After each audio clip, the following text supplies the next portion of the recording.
The sand beneath Marcus Chen's feet was stained red with blood.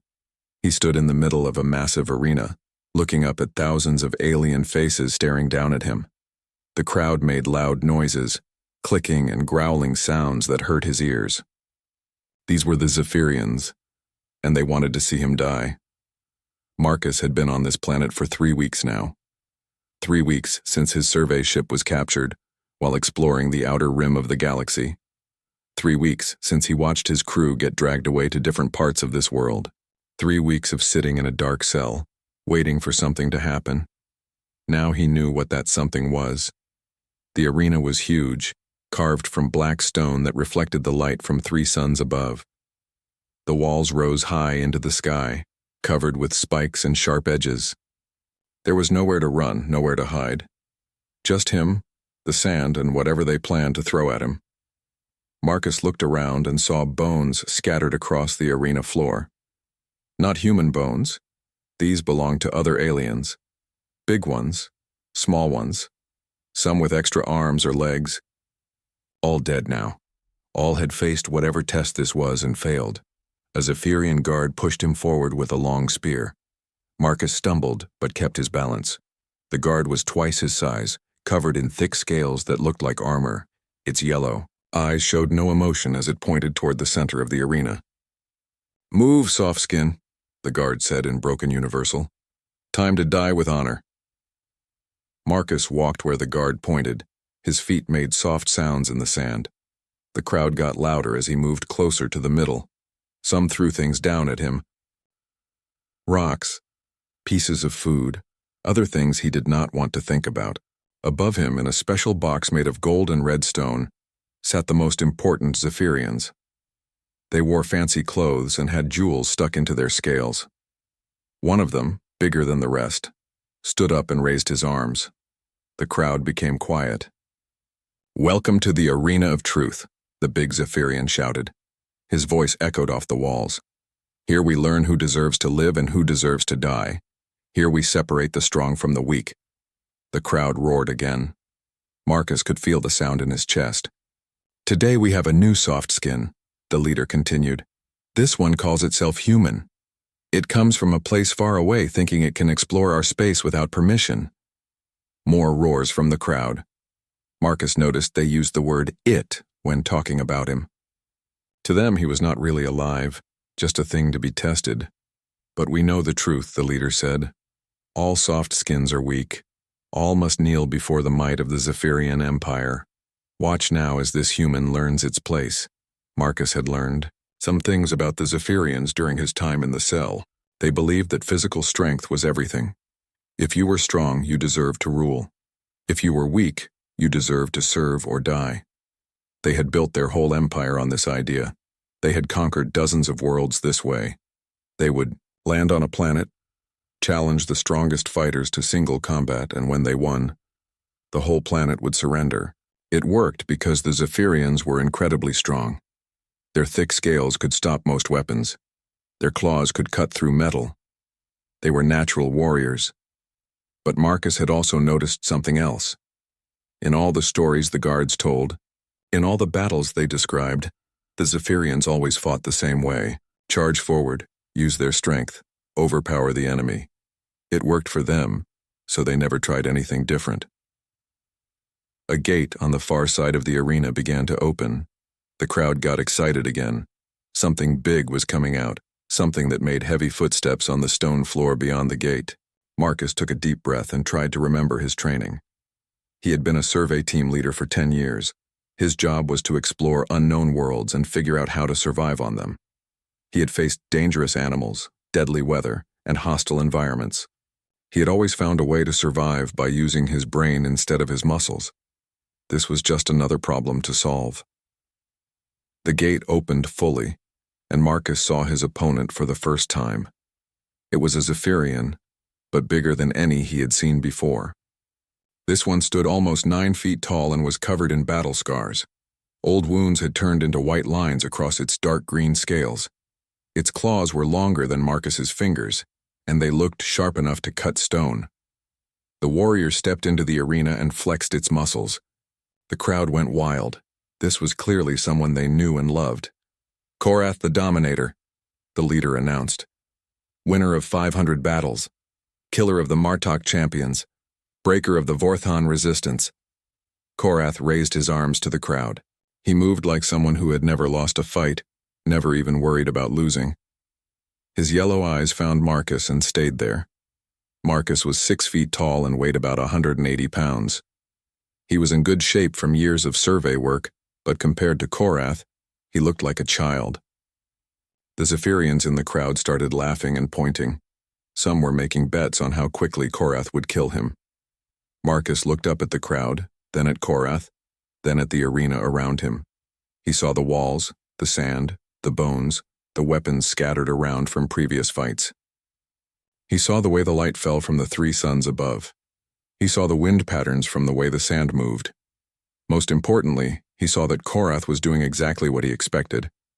The big warrior was standing in the center of the arena, waiting for Marcus to either attack or surrender.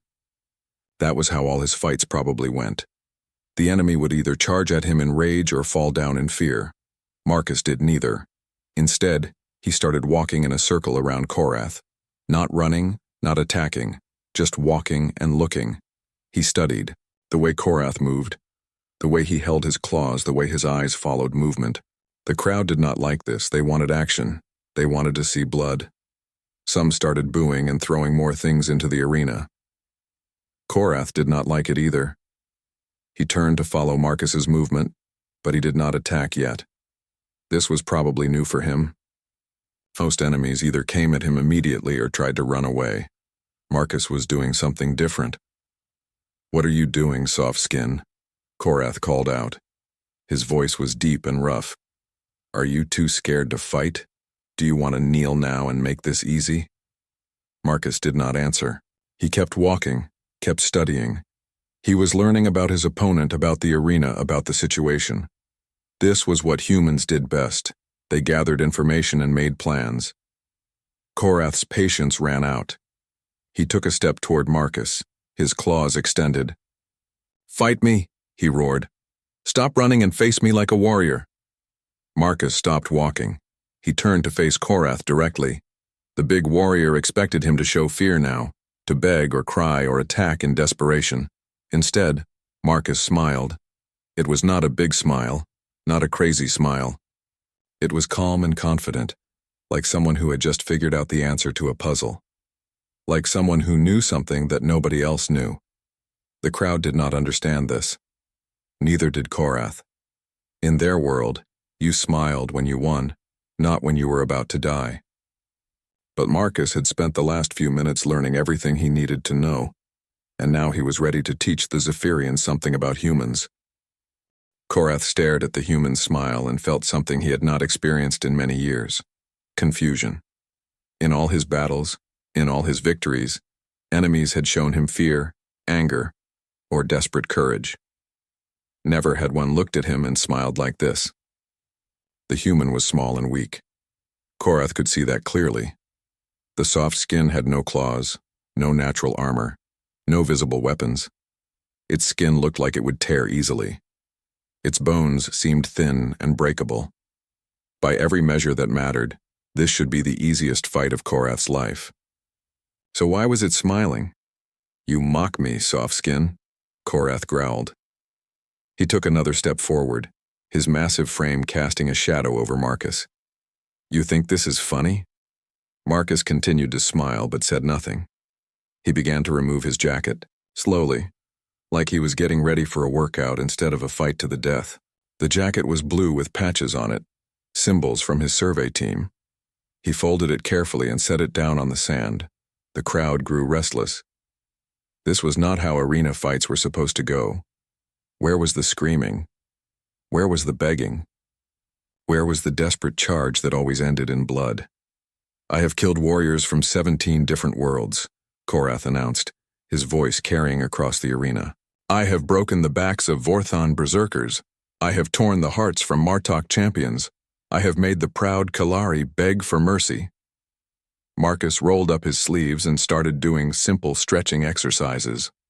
First his arms, then his legs, then his back. Like an athlete preparing for a game. This made Korath even more confused and angry. Are you listening to me, human? Do you understand what I am saying? I understand, Marcus said quietly. These were his first words since entering the arena. His voice was calm, not shaky or scared. You are very strong. You have won many fights. You want me to be afraid of you. Then kneel, Korath roared, loud enough that the crowd fell silent to hear. Kneel before me now, and I will make your death quick. This is the only mercy you will receive. Marcus finished his stretching and looked directly at Korath. The smile was still there, small but steady. No, he said simply. The word hung in the air like a challenge. In the royal box, the Zephyrian leaders leaned forward. This was unexpected. Soft skins always knelt eventually. Fear always won in the end. No? Korath repeated the word like it was foreign to him. You refuse? I refuse, Marcus confirmed. He started walking in that slow circle again, but this time his eyes never left Korath. I will not kneel to you. The crowd erupted in angry sounds. How dare this weak creature refuse to show proper respect? How dare it defy a Zephyrian champion? Korath's confusion turned to rage. His yellow eyes became brighter, and his claws extended fully. Then I will break your legs first. I will make you kneel whether you want to or not. You can try, Marcus said. The smile grew a little bigger. This was too much. Korath had been patient enough. He had given the human a chance for an honorable death. Now it would die slowly and painfully. Korath charged. He moved fast for something so big, crossing half the arena in seconds. His claws were aimed at Marcus's chest, ready to tear through the soft human flesh. This was how most of his fights ended. One quick charge, one killing blow, victory. But Marcus was not there when Korath's claws arrived. The human had moved to the side at the last second, just barely avoiding the attack. Korath's momentum carried him forward several more steps before he could stop and turn around. Stand still, Korath shouted. He charged again, this time aiming lower. Again, Marcus moved just enough to avoid the attack. This time he was even, closer to Korath's claws, so close that they cut through his shirt and left thin red lines on his skin. But he was still alive, still moving, still smiling. The crowd did not like this. They came to see quick, decisive battles. They wanted to see the human crushed immediately, not dancing around like a coward. Fight him properly, someone shouted from the stands. Stop running, yelled another. But Marcus was not really running. He was doing something else, something the Zephyrians did not recognize. He was learning. Every time Korath attacked, Marcus learned something new. How fast could the big warrior move? How quickly could he change direction? How long did it take him to recover after a missed attack? Which way did he prefer to strike? Marcus had trained for this his whole career. As a survey team leader, his job was to figure out unknown dangers as quickly as possible. How do you survive on a world where the plants try to eat you? How do you avoid the native predators? How do you find food and water in hostile environments? You watch. You learn. You adapt. Korath tried a different approach. Instead of charging straight forward, he tried to corner Marcus against the arena wall. This was a good strategy against most opponents. With nowhere to run, they would have to fight or die. But Marcus had been watching the arena too. He knew exactly where every bone was, where every weapon from previous fights had fallen, where the sand was deep or shallow. When Korath tried to corner him, Marcus grabbed a broken spear from the ground and used it to pole vault over the warrior's head. The crowd gasped. They had never seen anything like this. Marcus landed behind Korath and immediately started moving again. The broken spear was useless as a weapon against Zephyrian scales, but it had served its purpose. Impossible, muttered one of the leaders in the royal box. How did it move like that? Luck, said another. The human cannot keep this up forever. But Marcus was just getting started. He had spent his whole life solving problems that seemed impossible, surviving on worlds where the air was poison, finding water on desert planets, escaping from predators that were bigger, faster, and stronger than any human. The secret was not to fight the way the enemy expected.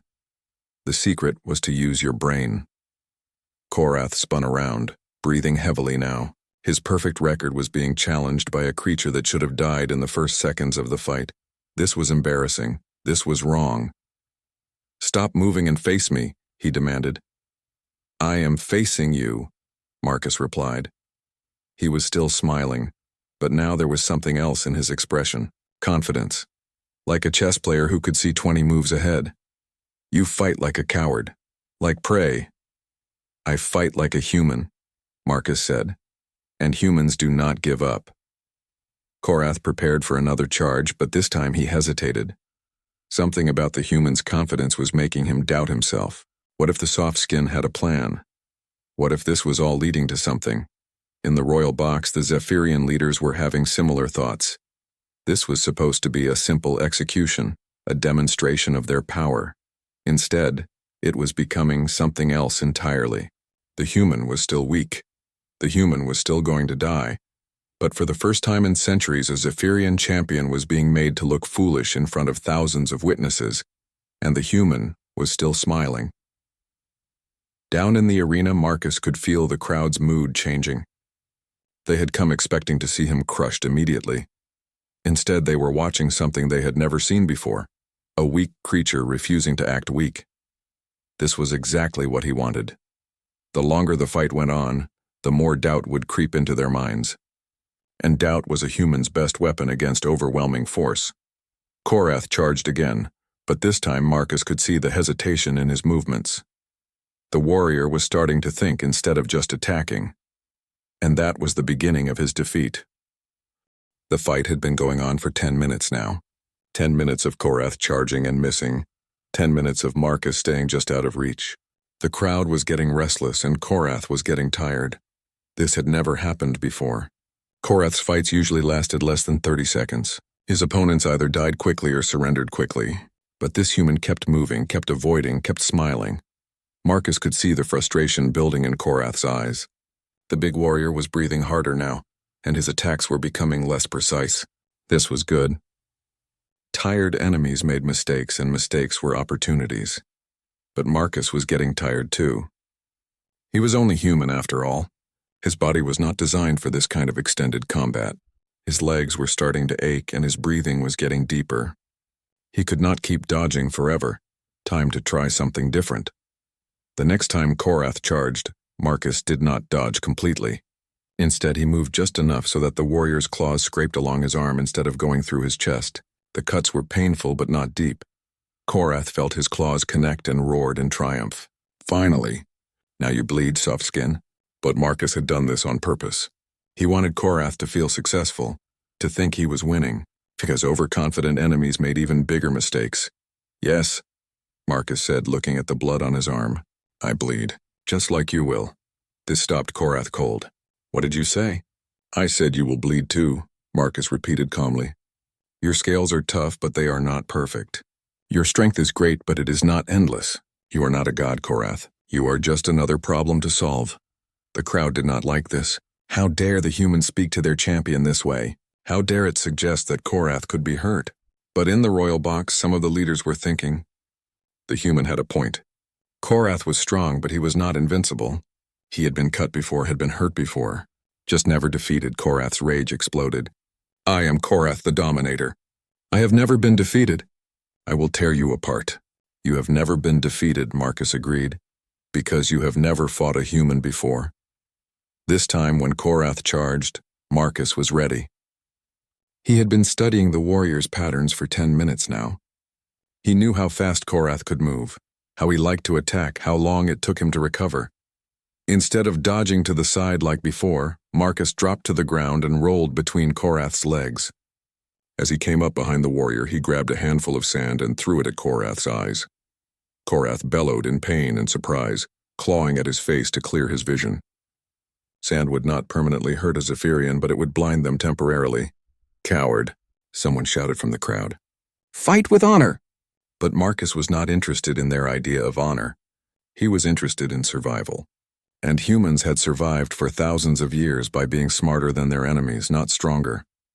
While Korath was distracted, Marcus picked up a broken sword from the arena floor. The blade was cracked and dull, useless against Zephyrian scales, but the handle was still solid metal. When Korath cleared his eyes and turned around, Marcus was holding the sword handle like a club. "You think that toy will help you?" Korath sneered. "Zephyrian scales cannot be cut by such weak weapons." "I know," Marcus said. "That is why I'm not going to try to cut you." This confused Korath again. What else would the human do with a weapon? Marcus started moving again, but this time with purpose. He was not just dodging anymore. He was positioning himself, waiting for the right moment. That moment came when Korath charged again. This time, instead of avoiding the attack completely, Marcus ducked under Korath's swinging claws and struck at the warrior's knee with the metal handle. The sound of metal hitting the soft joint between scales echoed across the arena. Korath stumbled, his perfect balance disrupted for the first time in the fight. The crowd gasped. Their champion had been made to stumble by a weak human. "Impossible," whispered one of the leaders. But Marcus understood something the Zephyrians did not. Every creature had weak points. Joints, eyes, pressure points. Places where even the toughest armor could not protect them. Humans had spent millions of years learning to find these weak points in animals much bigger and stronger than themselves. Korath recovered quickly, but Marcus could see a slight limp in his step now. The knee was not badly damaged, but it was hurt, and that small injury would slow the warrior down just enough. "You got lucky," Korath snarled. "It will not happen again." "It was not luck," Marcus replied. "It was knowledge. Humans study their enemies, we learn, we adapt." He started moving in that circular pattern again, but now he was closer to Korath. Close enough to strike when the opportunity came. Far enough to avoid most attacks. "Your people conquered many worlds," Marcus continued, keeping his voice conversational even as he dodged another swipe of claws. "But you always fought the same way. Strength against strength, power against power." Korath tried to grab Marcus instead of clawing at him, but the human slipped away like water. "You never learned to fight enemies who think differently," Marcus went on, "who use strategy instead of strength, who turn your own power against you." This was psychological warfare now. Marcus was not just fighting Korath's body. He was fighting his mind, making him doubt, making him think, making him do anything except rely on pure instinct. And it was working. Korath's attacks were becoming wilder, less controlled. He was starting to think too much about what Marcus might do next instead of just doing what came naturally. "You talk too much, human," Korath growled, but his voice had lost some of its confidence. "I talk just enough," Marcus said. He struck at Korath's other knee, then danced away before the warrior could retaliate. Now Korath was limping slightly on both legs. Still dangerous, still much stronger than Marcus, but no longer perfect. The crowd was getting nervous. This was not how their stories were supposed to end.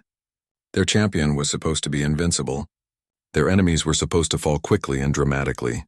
Instead, they were watching a small, weak creature slowly chip away at their greatest warrior. Like water wearing down a mountain, one drop at a time. In the royal box, arguments were starting to break out. "End this," demanded one leader. "Send in more warriors." "No," said another. "That would show weakness. Korath must win alone." "But what if he does not win?" asked a third. This question hung in the air like a poison. What if their champion lost? What would that mean for their empire, their beliefs, their whole way of life? Down in the arena, Marcus could feel the mood changing. The crowd was no longer cheering for a quick victory. They were hoping for one, praying for one, but no longer certain they would get it. This was exactly what Marcus wanted. Doubt was spreading like a disease through the arena. And once doubt took hold, it was very hard to get rid of. Korath made another charge, but this one was desperate and sloppy. Marcus not only avoided it, but managed to strike the warrior's shoulder with his makeshift club. Again, the attack found a joint where the scales could not protect completely. Korath roared in pain and frustration. For the first time in his life, he was being hurt by an enemy he should have been able to crush easily. "How?" he demanded. "How are you doing this?" Marcus smiled that same calm smile he had worn since the beginning. "Because I am human," he said simply, "and humans never give up." 20 minutes had passed since the fight began. Korath was breathing heavily now, his perfect posture starting to bend under exhaustion and pain. Small wounds marked his joints where Marcus had struck again and again with surgical precision. None of the injuries were serious alone, but together they were slowing the mighty warrior down. Marcus was tired too. His human body was not built for this kind of extended combat. Sweat poured down his face and his arms ached from holding the metal club. But his mind was still sharp, still calculating, still finding new ways to turn Korath's strength against him. The crowd had gone from excited bloodlust to confused murmuring. This was supposed to be a simple execution, a demonstration of Zephyrian superiority. Instead, they were watching their champion struggle against a creature that should not even be able to hurt him. "This is taking too long," one of the leaders muttered in the royal box. "Korath will win," another insisted, but his voice lacked conviction. "He always wins." But what if he does not? The question that no one wanted to ask hung in the air again. Down in the arena, Korath was starting to panic. Nothing in his training had prepared him for this. He had learned to fight strong enemies, fast enemies, skilled enemies. But he had never fought an enemy who thought like this human did. Every time Korath tried to use his strength, Marcus found a way to avoid it or redirect it. Every time he tried to corner the human, Marcus escaped in a way that seemed impossible. It was like fighting smoke or water, something that looked solid but slipped away when you tried to grab it. "Stand and fight me like a warrior," Korath roared. "I am fighting like a warrior," Marcus replied calmly. "A human warrior." Marcus had been waiting for this moment. Korath was frustrated, tired, and starting to make bigger mistakes. It was time to try something that no Zephyrian would ever expect. The next time Korath charged, Marcus did not dodge at all. Instead, he ran straight at the warrior, ducking under his claws and diving between his legs again. But this time, instead of coming up behind Korath, Marcus grabbed the warrior's ankle and held on tight. Korath tried to shake him off, but Marcus wrapped his arms around the thick leg and used all his weight to throw the warrior off balance. It was like a tiny human trying to wrestle a tree, but Marcus had physics on his side. Korath was top-heavy with muscle and armor. When his balance was disrupted just right, even his great strength could not keep him upright. He crashed to the ground with a sound like thunder, sending sand flying in all directions. The crowd fell completely silent. They had never seen their champion fall before. Marcus rolled away quickly as Korath tried to grab him from the ground. The warrior's claws missed by inches, tearing furrows in the sand where Marcus had been. Korath struggled to get back to his feet, but the fall had hurt him more than any of Marcus's small attacks. His pride was wounded as much as his body. "You made me fall," he said, as if he could not believe it. "Yes," Marcus agreed. "And I can do it again." This was not an empty boast. Marcus had been studying Korath's movements for 20 minutes now. He knew exactly how the warrior moved, how he balanced, where his center of gravity was. Making him fall once had been difficult. Making him fall again would be easier. Korath got to his feet slowly, sand sticking to his scales. For the first time since the fight began, he looked uncertain. "You use tricks," he accused. "You fight without honor." "I fight to win," Marcus corrected. "Honor does not matter if you are dead." This was a concept that the Zephyrians could not understand. To them, how you fought was as important as whether you won. They had rules, traditions, proper ways to do battle. Marcus had none of those limitations. "Your empire conquered many worlds," Marcus continued, still moving in that slow circle. "But you only fought enemies who shared your ideas about honor. What happens when you meet enemies who do not care about your rules?" Korath charged again, but his heart was no longer in it. The human's words were making him think about things he had never considered before. What if there were other species out there who fought like this human did? What if strength and honor were not enough? Marcus avoided the charge easily. Korath was moving slower now, more predictably. The warrior was starting to think too much instead of just fighting. "I have won 500 battles," Korath declared, but he sounded like he was trying to convince himself as much as Marcus. "Against enemies who fought the way you expected them to," Marcus pointed out. "But I am not fighting the way you expected, am I?" This was true, and Korath knew it. Every one of his previous opponents had either tried to match his strength or had cowered in fear. None had done what this human was doing, turning the fight into a puzzle to be solved instead of a contest of power. Marcus could see the doubt growing in Korath's eyes. This was the moment he had been working toward since the fight began. Not just defeating the warrior's body, but defeating his confidence, his certainty about how the world worked. "You want to know the difference between humans and other species?" Marcus asked. "Other species accept that some things are impossible. Humans find a way to make them possible." Korath made one more desperate charge, putting all his remaining strength into a final attack. His claws extended to their full length, aiming for Marcus's heart. But Marcus had been expecting this. He had been preparing for this exact moment. As Korath came at him, Marcus dropped to one knee and braced his metal club against the ground like a spear. Korath could not stop his charge in time. His own momentum carried him forward, and he impaled his shoulder on the improvised weapon. The metal handle was not sharp enough to pierce his scales deeply, but the force of his own attack drove it between the joints in his armor. Korath screamed in pain and surprise. He had been hurt by his own strength. His own aggressive nature turned against him. The club was stuck in his shoulder now, and when he tried to pull it out, the pain made him stumble. Marcus was there immediately, striking at the warrior's knees and ankles, keeping him off balance. Korath fell again, this time heavily. The metal club was driven deeper into his shoulder, and he could not get back up easily. "Yield," Marcus said quietly. "You are beaten." "Never," Korath snarled, but he was lying on his side in the sand, wounded and exhausted. "I am Korath the Dominator. I do not yield to soft skins." Marcus could have finished him then. The warrior was helpless, and there were plenty of weapons scattered around the arena. One quick strike to the head or throat and the fight would be over. Instead, Marcus stepped back.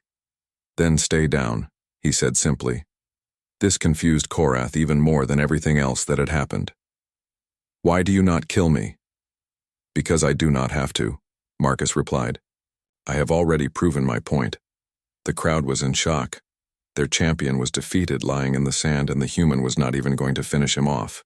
This was beyond their understanding. In the royal box, the leaders were arguing in loud voices. "This is impossible," one shouted. "The human must have used some kind of poison or drug," insisted another. "No," said a third, quieter voice. "The human won fairly. We saw it happen." Marcus looked up at the royal box and smiled, that same calm smile he had worn throughout the fight. But now the smile meant something different. Now it was the smile of someone who had just changed the course of history. "Your champion is defeated," he called out to the leaders. "What happens now?" The arena fell into complete silence. Thousands of Zephyrians stared down at the impossible scene before them. Their greatest champion, Korath the Dominator, lay defeated in the sand, and the small human who had beaten him stood calmly nearby, not even breathing hard anymore. In the royal box, the leaders were having a heated argument in low voices. This had never happened before in the history of their empire. Their entire belief system was built on the idea that might made right, that the strong naturally ruled over the weak. But a weak human had just defeated their strongest warrior. "We cannot let this stand," hissed General Vex, his scales turning dark with anger. "The other prisoners will see this. They will think they can resist us too." "But the human won fairly," replied Counselor Zek. "By our own laws, by our own traditions, the whole arena saw it happen." "Then change the laws," Vex snarled. "Kill the human now. Say he cheated somehow." High Commander Thrak raised a massive hand for silence. As the supreme leader of the Zephyrian Empire, his word was law. He stared down at Marcus with calculating eyes. "Human," Thrak's voice boomed across the arena. "You have defeated our champion. This has never happened before." Marcus looked up at the golden box. "I know. How did you do it? What kind of magic or technology did you use?" "No magic," Marcus replied loudly enough for everyone to hear. "No technology, just human thinking." A wave of murmurs spread through the crowd. Human thinking. What did that mean? "Explain," Thrak commanded. Marcus walked to the center of the arena. Korath was still lying in the sand, conscious but unable to get up. The metal club was still embedded in his shoulder, and his pride was wounded even more than his body. Your people believe that strength is everything, Marcus began. You think that the strongest should rule, that might makes right. But you only understand one kind of strength. He gestured to Korath. Physical strength. The ability to break things, to hurt things, to overpower things. That is the only strength you recognize. What other strength is there? Thrak demanded. The strength to think, Marcus said simply. The strength to solve problems. The strength to find new ways when the old ways do not work.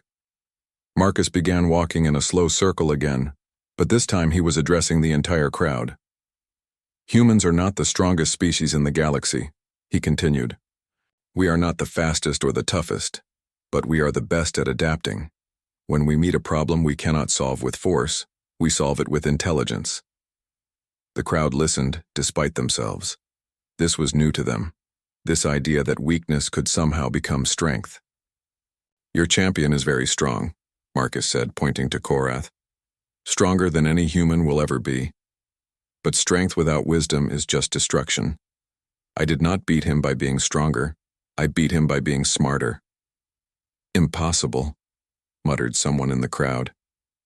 Is it? Marcus challenged. Look around you, look at this arena. You built it from stone and metal, didn't you? Did you lift every block with your bare hands? Did you forge the metal with your claws? Or did you use tools, machines, techniques that made you stronger than your muscles alone? The Zephyrians shifted uncomfortably. They had never thought about it that way before. Intelligence is a tool too, Marcus continued. The most powerful tool there is. With it, the weak can defeat the strong. The small can overcome the large. The few can triumph over the many. High Commander Thrak leaned forward in his throne. You speak of dangerous ideas, human. I speak of true ideas, Marcus corrected. Your empire conquered many worlds, yes. But how many worlds have you never tried to conquer because you thought they were too strong for you? This question hung in the air like a challenge. The Zephyrians were conquerors, but they were also practical. They chose their targets carefully, avoiding enemies that seemed too powerful. How many species out there have technology you do not understand? Marcus pressed on. How many have weapons that your scales cannot stop? How many think in ways you have never imagined? He could see fear starting to creep into some of the faces in the crowd, fear of the unknown, fear of enemies they had never considered. But I am not here to threaten you, Marcus said, his voice becoming gentler. I am here to teach you something new. You do not have to rule through fear alone. You do not have to conquer everything you meet. Then how do we rule?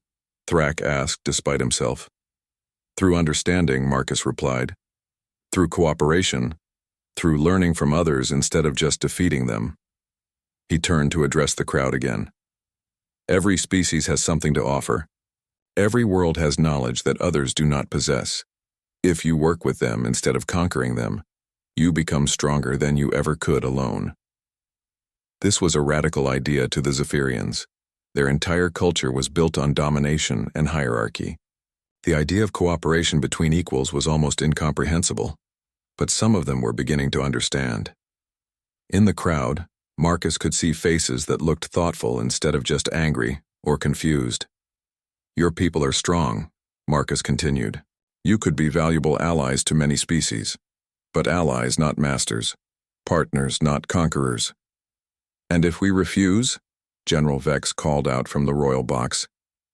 If we continue as we always have, Marcus's expression became serious. Then eventually you will meet an enemy you cannot defeat, someone who thinks like humans do, someone who will turn your own strength against you just like I did with Korath. He let that sink in for a moment before continuing. But it does not have to be that way. You can choose a different path. High Commander Thrak was quiet for a long time, thinking. The entire arena waited for his decision. Finally he spoke.